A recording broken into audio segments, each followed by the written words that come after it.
नमस्कार दोस्तों, मैं शिवानी वर्मा लोकगीत चैनल में आप लोगों का स्वागत है। दोस्तों, आज मैं लेकर आई हूँ आप लोगों के बीच में एक प्यारा सा कहरवा गीत है। आप लोग ज़रूर सुने और बताइएगा कमेंट करके कैसा लगा आप लोगों को। बहुत ही प्यारा ये कहरवा गीत है, तो आप लोग फुल वॉच करके सुनिएगा और चैनल को सब्सक्राइब करिएगा, वीडियो को शेयर करिएगा।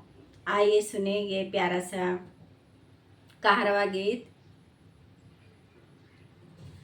भार पानिया न जाबै जमुना गहरी, भार पानिया न जाबै जमुना गहरी।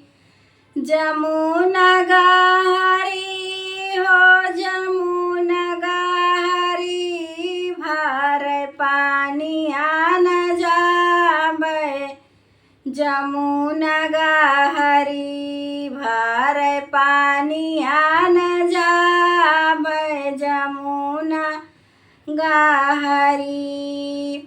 पानिया भरत मोरे सासुरु निहारै, सासुरु निहारै मोरे सासुरु निहारै। पानिया भरत मोरे सासुरु निहारै, सासुरु निहारै मोरे सासुरु निहारै। मारै गुलेलिया फूटत गगरी, नीचे भीजल हंगवा ऊपर चुनरी, नीचे भीजल हंगवा ऊपर चुनरी। ऊपर चुनरी हो ऊपर चुनरी, भार पानिया न जाबै जमुना गहरी, भार पानिया न जाबै जमुना गहरी। पानिया भरत मोरे जेठ जी निहारै, जेठ जी निहारै मोरे जेठ जी निहारै। पानिया भरत मोरे जेठ जी निहारै, जेठ जी निहारै मोरे जियठ जी निहारै। मारै गुलेलिया फूटत गगरी, नीचे भीजला हंगवा ऊपर चुनरी, नीचे भीजला हंगवा ऊपर चुनरी।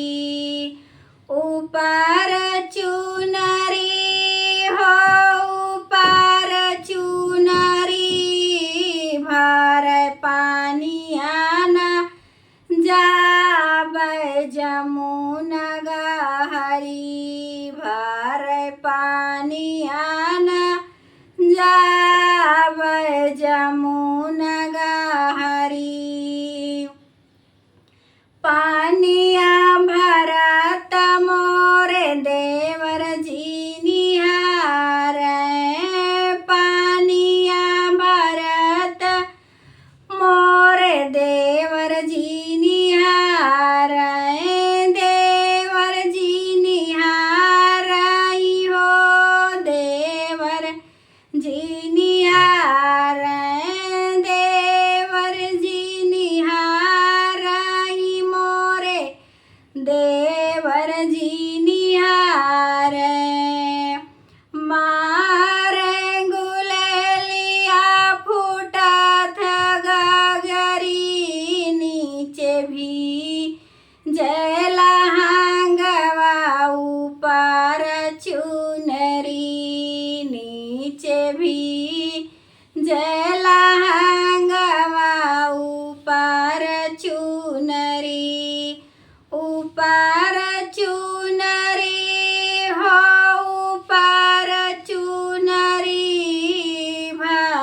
पानिया न जाबै जमुना गहरी भर पानिया न जाबै जमुना गहरी जमुना